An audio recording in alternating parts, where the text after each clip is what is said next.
Okay, Asheville, you win. You win.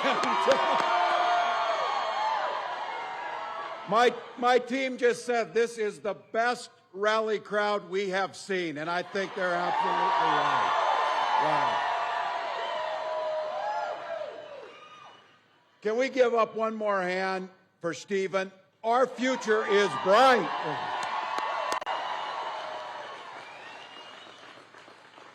Two special days today. It's Constitution Day and National Voter Registration Day. Two things we could probably teach Donald Trump a little more about. So, look, I have to tell you, it's great to be back down here, and I say this on behalf of all Americans. The incredible leadership that comes out of this state, and I just want to say this as a point of personal privilege. Thank you on behalf of the rest of the country for giving us the treasure that's Governor Roy Cooper.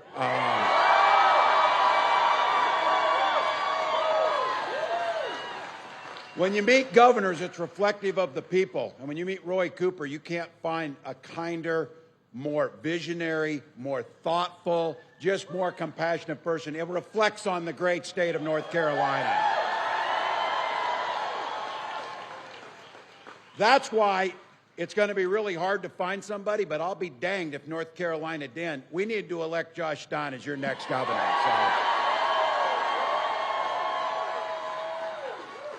To all the local leaders and the folks I've known down here, but I just want to say to all of you, on behalf of the Vice President and myself personally, as an American, to see you folks out here and to see what you've done. Look, you could be anywhere. You could certainly be out of the rain if you wanted to.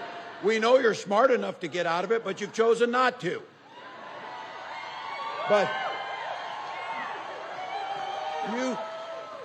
you came here, you've got busy lives, you've got kids coming out of school, you got things to do, it's a Tuesday, but you came here for the very simple, beautiful reason you love this country.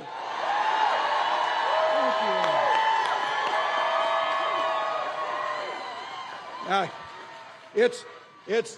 It's also pretty clear North Carolina is certainly not going to let rain stop us from making Kamala Harris the next president of the United States.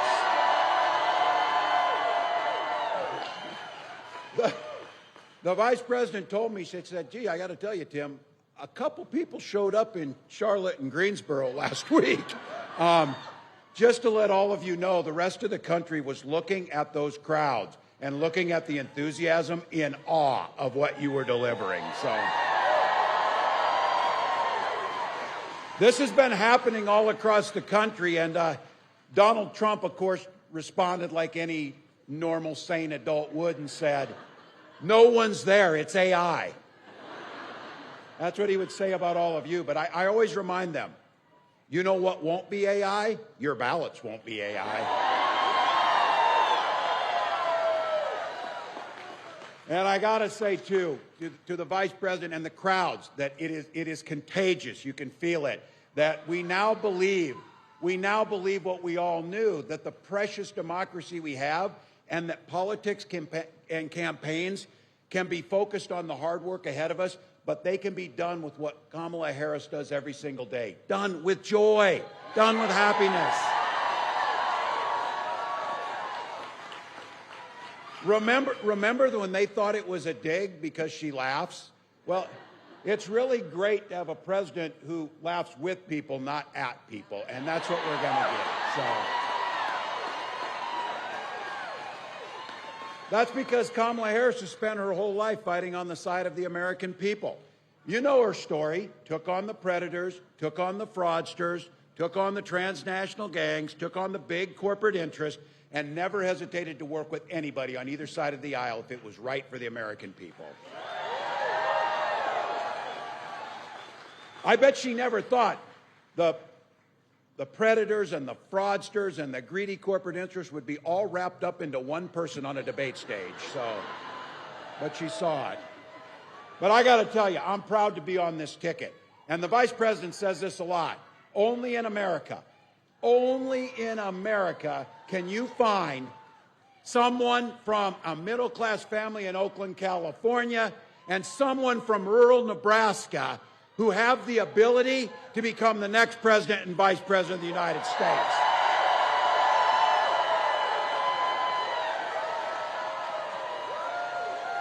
So my guess is some of you know something about small towns.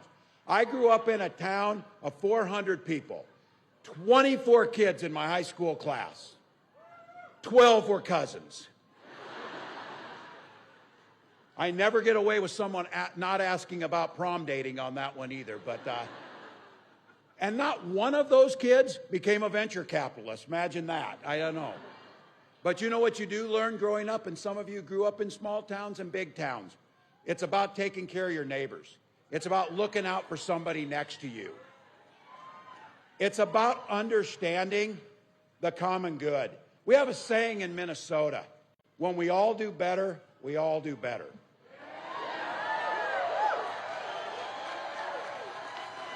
And I feel blessed. I grew up in a community and with parents who understood this. My dad was a Korean War veteran, so 2 days after my 17th birthday, he took me down, raised my hands, and I signed up for the Army National Guard. I'm proud of that. I wound up doing 24 years in this nation's uniform. And nothing I'll do compared to the honor of doing that work. But I'll also tell you, there's a lot of ways to serve this country, and I had the privilege of serving it as a public school teacher for a couple decades.